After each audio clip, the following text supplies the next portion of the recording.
today with Trooper First Class Jewis and Trooper First Class Jeltema. They're Academy staff instructors at the Connecticut State Police Training Academy, and we want to speak a little bit about some of the intangible things people need to consider and prepare for in order to be successful as a recruit here.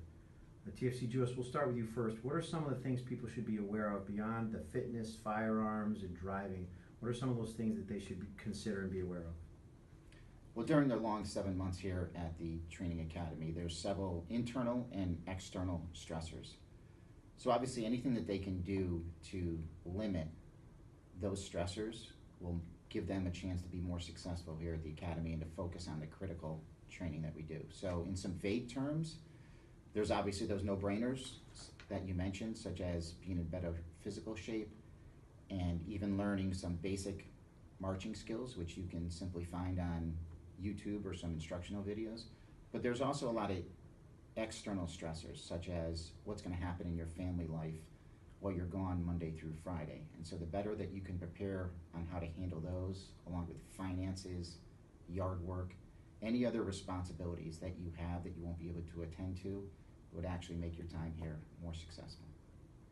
Okay, so basically we want to make sure we've got somebody to snow blow the driveway, and if something Absolutely. happens where you need an emergency repair in the home, you want to have a process in place in order for people to do those things without you being there. All right, so TFC Jeltema, along those same lines, he talked about some of those things that are physical things in the world. How do you handle preparing your family or significant others to come to the Academy? Well, the Academy is early Monday morning until Friday, late Friday afternoon, evening. There's opportunities throughout the week to call home, so if anything does come up, you can have those conversations. Also, there is a phone number that family members can call to reach their loved one here in case there's an emergency. There's also ways where if individuals have to leave, if there's a family emergency, if there's something that is ongoing, we can work that out with the recruits as well. Okay, so can TFC Jewis, can you talk a little bit about, one of the examples people have issues with oftentimes here is how do they coach their children through the time that they're here? What are some of the things, and this is a question to both of you, what are some of the things you can do to help your kids understand what you're doing here and why you're away? Sure, well this is obviously a significant change to probably your regular routine, and the fact that you're not going to be home Monday through Friday, and even though you will be allowed a phone call, it's probably only one phone call at a designated time. So communication, just to begin with, to explain to them what the process is going to be, how long it's going to be for, and then probably most importantly the purpose of why you're doing that, so that they are prepared to expect it and that they understand really the end state that you're trying to get to, and the fact that it's, even though it's for a long period of time, it's only for a designated period of time, and then life will somewhat go back to what it used to be. How about you, TFC Jeltema? Anything to add to that with regard to kids? Depending on the age range, kids will either understand or not understand what's going on. The older they are, they can understand the end state and the purpose. For the younger kids, I would suggest talking with the significant other or those that are going to be taking care of that child, and have them and let them know and understand that the child will probably be acting out and it's nothing that is abnormal. Just be there to comfort them and love them. And then on the weekends, again, talk to them and let them know what's going on. Even though they're really little, they won't understand, but at least you're having that communication with them and being there for them. Okay, TFC Jeltema, I'm going to stay with you.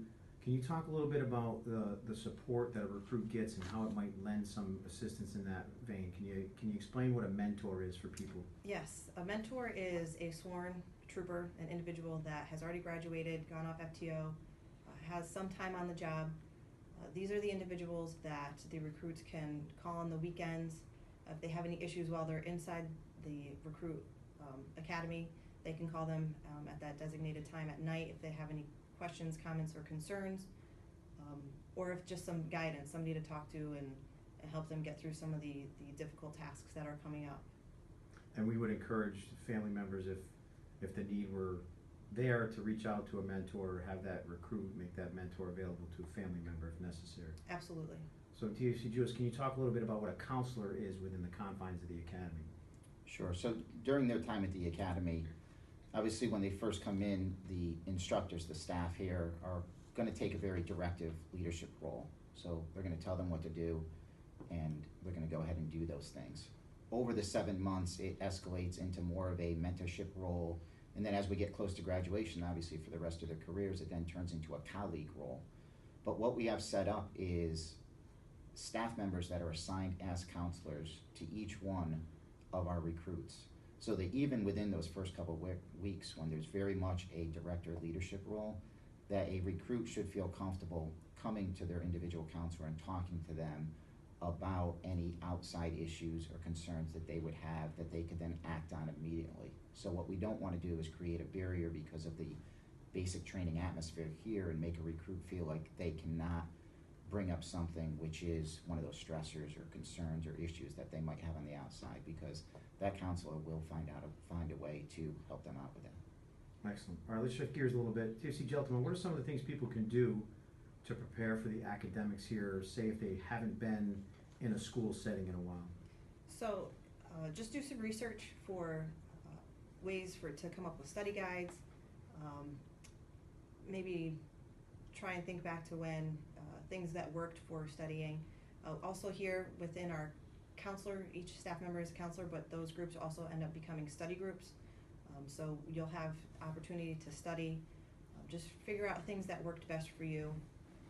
And again, going online and trying to find things that will help you create study guides and help you get through the process. TFC Juice, anything to add with regard to academics? I think just overall, one thing that you can practice is an attitude of self-discipline. And so that's going to come into play not just in academics, but a lot of what we do here at the Academy. And it's actually something that you can practice even if you don't know exactly what we're going to do here. So a very basic scale: wake up early, do meaningful work, eat healthy, and then the next day do it all over again, because that's exactly what you're going to do for 7 months here at the Academy. So instilling that self-discipline in yourself will then become a habit, because self-discipline is the means that makes our corrective action unnecessary. All right, TFC Gentlemen, one of the things that we do as state troopers and law enforcement officers in general is communicate with people, and one of the skills that seems to be a little bit lacking out there in the world right now due to social media and whatnot is that ability to talk to another person. So what are some of the things people can do to get ready to come in here and be able to carry on a conversation with someone? I would suggest that seeing somebody that you don't know, even saying hello to them, making eye contact with them, instead of going through the self-service checkout lines at the grocery store, go through the ones where there's a cashier, have a conversation with the cashier. If you're standing in line, have a conversation with somebody there. Essentially just put down your phone and have a conversation with somebody and start getting used to that. You can go walk around the mall, go someplace in public and just say hi to people and get comfortable with doing that. TFC Juice, anything to add with that?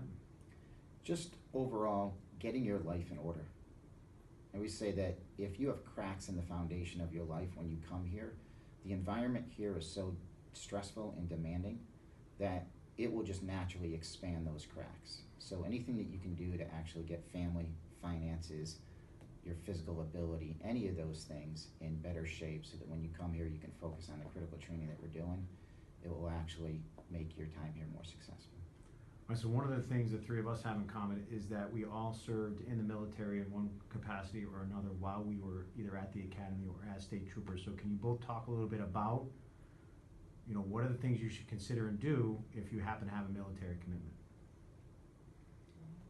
So communication, I think, is key. Obviously, giving a heads up to your unit and letting them know when you'll be starting this process. And much like that conversation that you would have with your family, have that conversation with your unit about what the demands are and what the schedule is going to be for this.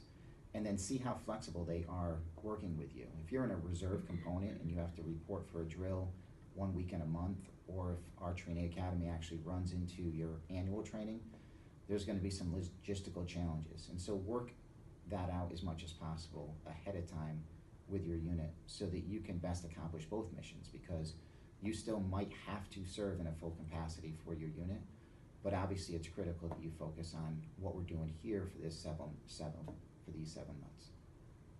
TFC Gentlemen, anything to add to that, given your background? Again, I would talk with your commander, your first sergeant, whoever your first line leader is, and let them know that they're really late Friday nights, really early Monday mornings.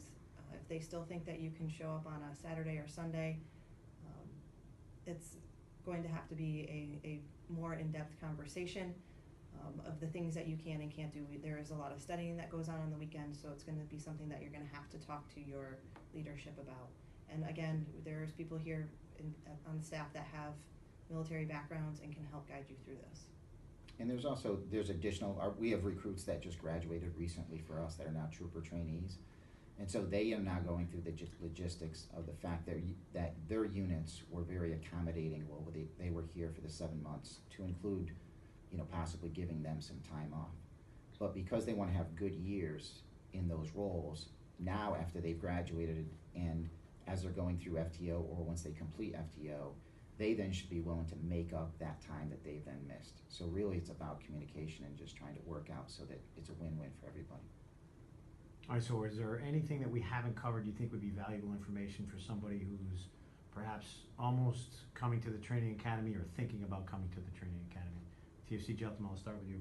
One thing I would suggest again is to look at your time management. It's not one thing at a time here. There's a bunch of things going on. You're going to really have to focus on your priorities while you're in here, and again have that time management when it comes to studying, writing reports, classroom, any type of projects. When it comes to our firearms and driving and PT, just have that time management, because there's no downtime here to catch up on stuff. We've talked a lot about the how, as far as how to prepare for these things, but I think one of the biggest questions to ask yourself is the why. Because without the why, you're probably not going to make it through all the stress that you're going to handle here. So you should really dig deep and make sure that by the time you enter the doors here, you're clear that you not only want to spend the next 7 months here, but that you want to do 25, 30 years in the field of law enforcement.